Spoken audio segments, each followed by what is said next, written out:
Suatu ketika gue lagi ngeliatin timeline media sosial, terus gue nemu ada 2 netizen yang lagi berdebat. Dan perdebatannya ini tuh cukup menarik gitu. Perdebatan ini bikin gue pengen ngebahas konsep yang namanya descriptive statement dan prescriptive statement. Kalau dimaknain dalam bahasa Indonesia, kira-kira gini artinya. Descriptive statement itu adalah pernyataan tentang realitas seadanya, alias dia menerangkan aja atau mendeskripsikan sesuatu aja. Gak ada penilaian baik buruk atau sentimen positif negatif terhadap apa yang dideskripsiin itu. Sementara prescriptive statement itu pernyataan tentang realitas seharusnya. Jadi dia mengandung penilaian realitas baik buruk atau realitas itu sentimennya positif atau negatif, atau realitas idealnya itu kayak gimana gitu. Supaya lebih gampang kita sebut, kita bahasa Indonesiain aja ya labelnya tadi. Jadi pernyataan deskriptif dan pernyataan preskriptif. Konsep deskriptif preskriptif ini adalah salah satu konsep paling mendasar dan paling penting yang kita semua perlu pahami untuk bisa bernalar dengan benar. Ketidakpahaman atau kesalahpahaman terhadap konsep ini sering banget bikin percakapan-percakapan kita menjadi kusut. Makanya perlu banget dipahami dengan benar nih konsep ini oleh semua orang. Kita mulai dari perdebatan 2 netizen tadi ya. Apa perdebatannya? Netizen pertama kita sebut aja A. Dia nge-tweet kira-kira kayak gini. Sebagian besar kasus pelecehan seksual menimpa perempuan yang berpakaian terbuka. Lebih dari setengahnya terjadi di malam hari.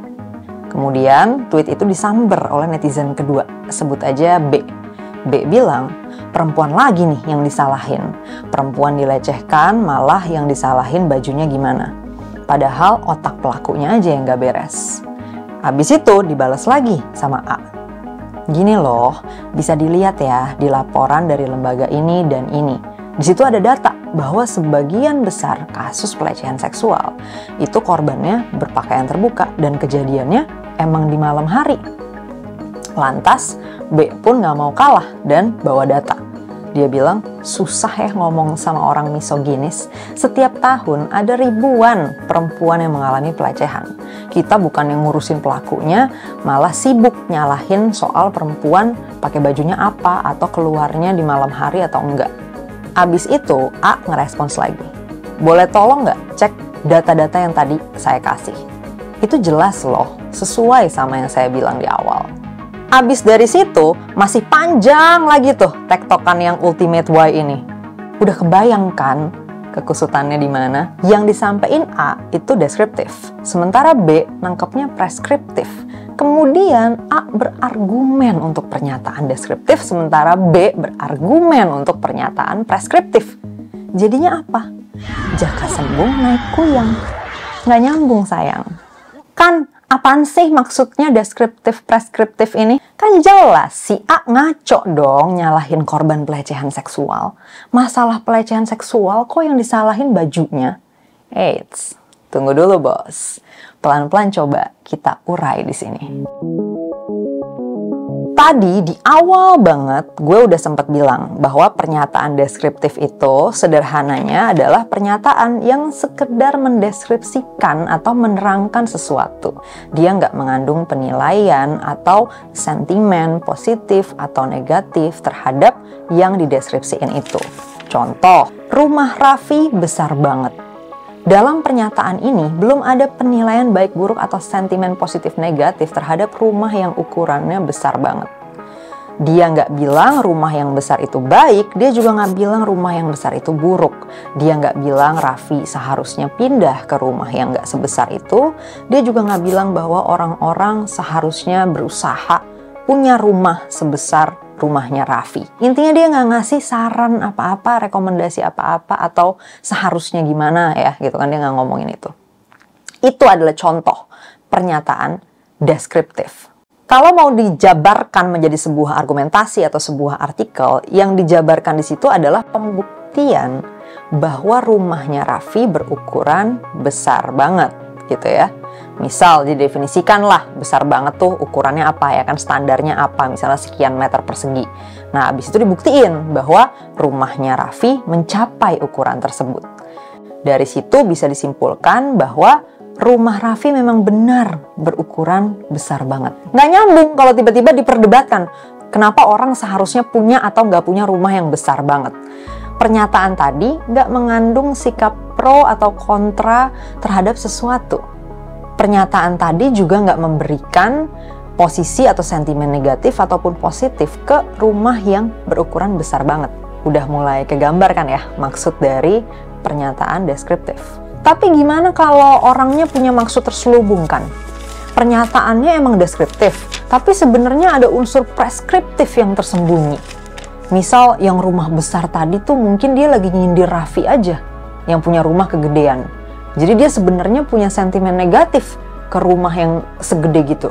Nah, emang sih ya, dalam percakapan kayak gitu ya ada kemungkinan itu orang nggak bermaksud sebenarnya gitu kan. Jadi bisa dilihat lagi nih konteksnya. Bisa jadi ada konteks di mana kalimat itu nggak dimaksudkan untuk eksplisit dan literal, melainkan ada maksud tersembunyi yang harus dibaca dengan menebak-nebak kode atau di read between the lines, ya kan? Tapi di sini kita asumsiin lempeng dulu aja ya maknanya kan, apa adanya gitu, sesuai yang diomongin. Karena poinnya adalah kita mau memahami konsepnya dulu, ya kan? Bahwa ada pernyataan yang sifatnya deskriptif dan ada yang satu lagi, yakni yang sifatnya preskriptif. If there's a movie and it's very popular, a descriptive claim would be that 1 million people saw this movie. That says how things are. Oke, sekarang gilirannya kita ngebahas pernyataan preskriptif. Kita coba pakai topik yang sama ya, soal ukuran rumah. Contoh kalimat yang merupakan pernyataan preskriptif di topik itu. Seharusnya orang yang belum berkeluarga dilarang untuk punya rumah sebesar rumahnya Raffi.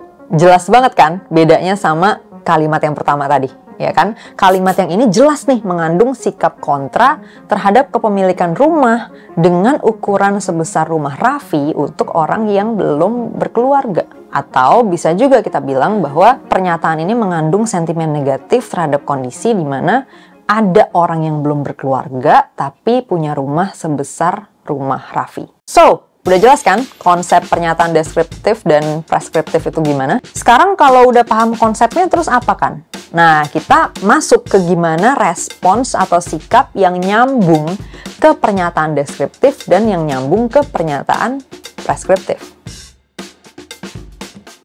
Balik ke percakapan kusut dua netizen di awal tadi. Netizen A bilang sebagian besar kasus pelecehan seksual menimpa perempuan yang berpakaian terbuka dan lebih dari setengahnya terjadi di malam hari. Kemudian netizen B merespons begini. Ketika terjadi pelecehan seksual, kita tidak seharusnya menyalahkan korban. Ada ribuan kasus pelecehan seksual dan kita seharusnya memikirkan bagaimana menindak pelaku agar tidak terjadi kejahatan seperti itu lagi. Respons yang nyambung ke netizen A adalah menguji kebenaran deskripsinya. Kalau udah benar, faktanya emang gitu, udah ya berarti nggak ada yang perlu diperdebatkan di situ. Kecuali kita mau buka topik baru ke arah preskriptif. Misal, data-data ini emang benar adanya, tapi saya mau nambahin sedikit ya soal isu ini. Meskipun ada kecenderungan bahwa pelecehan seksual menimpa orang yang berpakaian tertentu dan terjadinya di waktu tertentu, tapi arah kebijakan publiknya jangan sampai kita melarang orang berpakaian begitu atau pergi di waktu malam, ya kan? Sama aja kayak misal ditemukan data bahwa sebagian besar pembunuhan menimpa orang yang sedang berada di rumah sendirian. Respons kebijakannya untuk mengatasi masalah kejahatan pembunuhan kayak gitu kan bukan dengan melarang orang berada di rumah sendirian dong, tapi kita bikin aturan yang ketat terhadap kejahatan itu, kita perkuat sistem keamanannya, pengadaan lampu atau penerangan yang cukup, mungkin juga kita lengkapi dengan CCTV dan seterusnya. Ya kan, kita bukan malah melarang orang untuk di rumah sendirian. Gitu, kira-kira contoh respons yang nyambung ya, kalau deskripsinya tadi benar, terbukti sesuai dengan fakta lapangan. Kalau deskripsinya salah gimana? Ya udah, langsung kita bantah klaimnya. Terus kasih referensinya ya, kenapa data itu tadi salah ya kan, kenapa data yang kita bawa itu yang lebih benar atau lebih valid.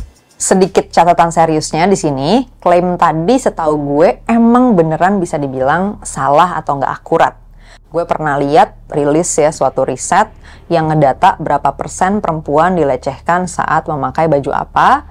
Ternyata nggak selalu lebih terbuka itu lebih rentan ataupun sebaliknya. Ini datanya. Nah, kita bisa ambil perbandingan contohnya ya, nomor 1 dengan 11 atau nomor 2 dengan nomor 6. Oke, itu tadi koreksinya untuk netizen B. Ya, sekarang gimana dengan respons ke omongan preskriptif? Kita pakai aja pandangan dari netizen B ya. Kita bayangin misal dia bukan ngerespons tapi. Jadi misalnya dia adalah TS-nya atau thread atau topik starternya, alias dia yang bikin post di awal. Misal netizen B ngomong gini, ketika terjadi pelecehan seksual, kita seharusnya memikirkan bagaimana menindak pelakunya dengan tepat. Bukan fokus ke mencecar ataupun menyalahkan korban. Respons yang nyambung ke pernyataan kayak gini yang disampaikan si netizen B ini, itu pilihannya 2. Ya, pertama, apakah kita setuju, atau yang kedua, apakah kita nggak setuju dengan pandangannya, yaitu pandangan bahwa seharusnya kayak gitu. Kalau setuju, ya udah, nggak ada yang perlu diperdebatkan lagi, ya kan? Kecuali ada bagian yang mau kita tambahkan. Misal, setuju dengan pandangan ini, tapi saya punya catatan sedikit. Saya sepakat bahwa kita tidak boleh menyalahkan korban dan kita harus menindak pelaku dengan hukuman yang berat. Tapi di sisi lain, pengetahuan mengenai hal-hal yang meningkatkan risiko terjadinya kejahatan menurut saya tidak ada salahnya diberikan ke orang-orang.